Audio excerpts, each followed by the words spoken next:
Hi friends. నేను dash 7 వారి receiver come mic సంబంధించి రివ్యూ అనేది ఒక లార్జ్ వీడియో అనేది అప్లోడ్ చేశాను.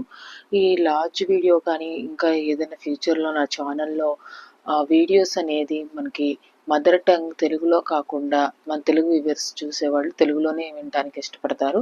అది వేరే లాంగ్వేజ్ ఇంగ్లీష్ యూఎస్ లాంగ్వేజ్లో వస్తే కనుక మీరు ఎట్లా రిమూవ్ చేసుకోవాలి అనే దానికోసమని నేను ఈ షార్ట్ వీడియో అప్లోడ్ చేస్తున్నాను. మనకి నా వీడియో చూస్తున్నప్పుడు కానీ వేరే వాళ్ళ వీడియో చూస్తున్నప్పుడు కానీ మీకు ఇంగ్లీష్లో ఆటో డబ్డ్ వాయిస్ అనేది వస్తే కనుక మీరు స్క్రీన్ మీద సెట్టింగ్స్ అనేది ట్యాప్ చేయగానే సెట్టింగ్స్ అనే ఐకాన్ కనబడుతుంది. ఆ ఐకాన్ క్లిక్ చేస్తే మనకి ఆడియో ట్రాక్ అని ఉంటుంది. ఆడియో ట్రాక్ దగ్గర మనం తెలుగు లాంగ్వేజ్ అనేది పెట్టుకోవాలి. తెలుగు లాంగ్వేజ్ అనేది మనం సెలెక్ట్ చేసుకుంటే మనం తెలుగు వివర్స్ అనేది అవకాశం ఉంటుంది.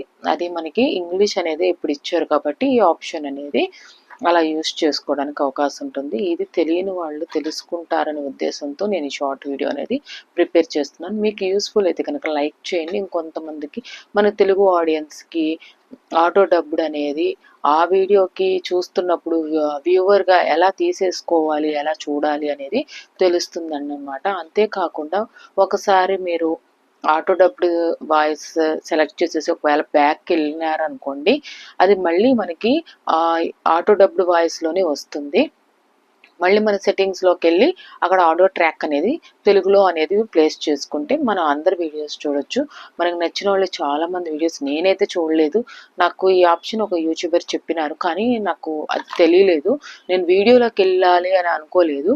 నేను 3 డాట్స్ అనేది క్లిక్ చేస్తే దాంట్లో నాకు కనిపించలేదు. ఇన్ని రోజుల నుంచి నేను చాలామంది వీడియోస్ అనేది మిస్ అయ్యాను. Sorry for that. నేను ఇంకా ఈ ఆప్షన్ అనేది యూస్ చేద్దాము అనుకుంటున్నాను.